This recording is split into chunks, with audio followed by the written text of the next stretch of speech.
Lord, I lift your name on high. Lord, I love to sing your praises. I'm so glad you're in my life. I'm so glad you came to save us. You came from heaven to earth to show the way, from the earth to the cross, my debt to pay. From the cross to the grave, from the grave to the sky, Lord, I lift your name on high. Who is the most wicked woman in all of the Bible? Some people would say it was Delilah, who betrayed Samson. She turned him over to the Philistines after cutting his hair while he's sleeping, and he was powerless, defenseless. He lost his freedom, lost his eyesight, because he lost his strength, mostly because he lost his heart to a woman he should not have loved. She was a wicked woman. But what about Herodias? Some would say Herodias, so wicked that when her daughter Salome danced for Herod, and Herod was so moved that he said, listen, you ask anything you want, up to half of my kingdom, I'll grant it to you. That at the prompting of her mother Herodias, Salome asked for the head of John the Baptist on a platter. Or we might think about Athaliah, who ordered the death of her own grandchildren in order that she might secure the throne for herself. But of all the women in the Bible, the one I think most people think of first, that people think of most, is probably a woman named Jezebel. Jezebel was the daughter of Ethbaal, the king of Sidon.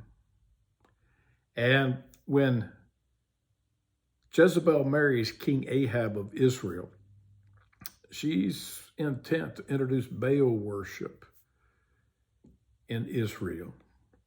She wants less and less of the worship of Yahweh.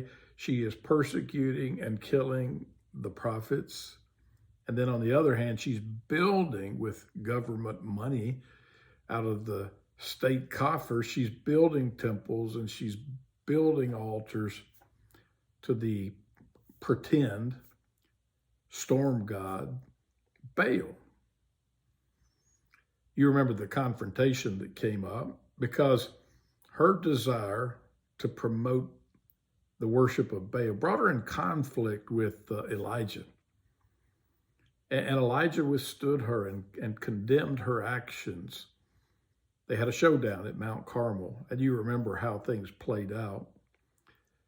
The prophets of Baal cried out, but Baal could not answer because he does not exist. They got into hysterical kinds of actions, cutting themselves and letting their blood flow to show their sincerity in making an appeal to this pretend imaginary deity.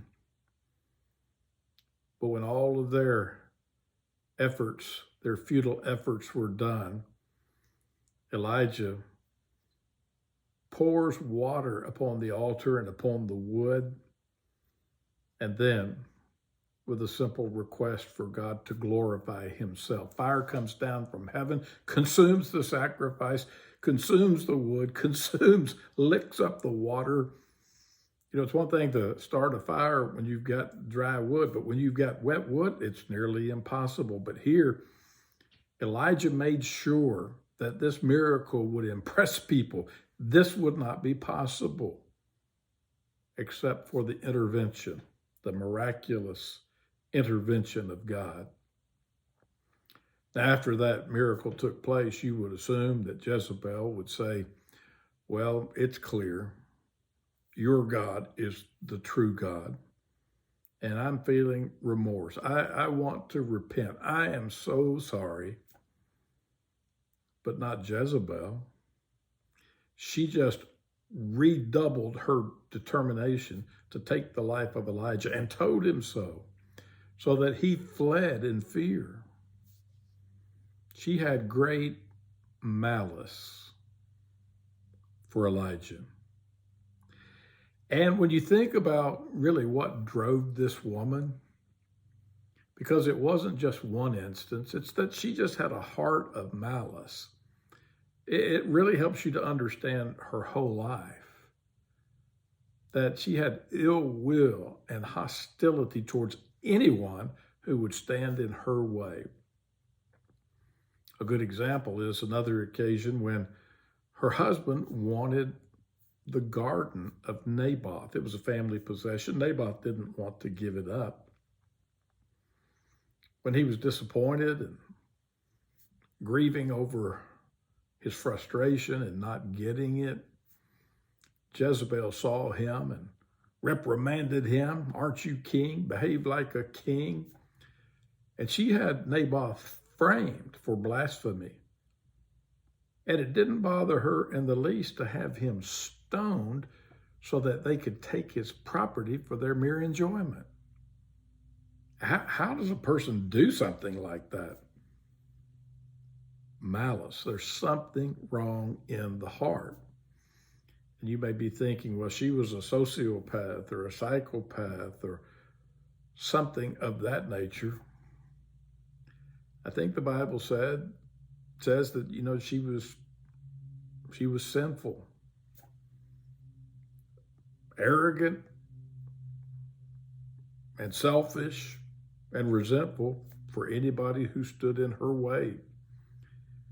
And she stands as a figure to represent people who live in defiance to God, because you remember how she died.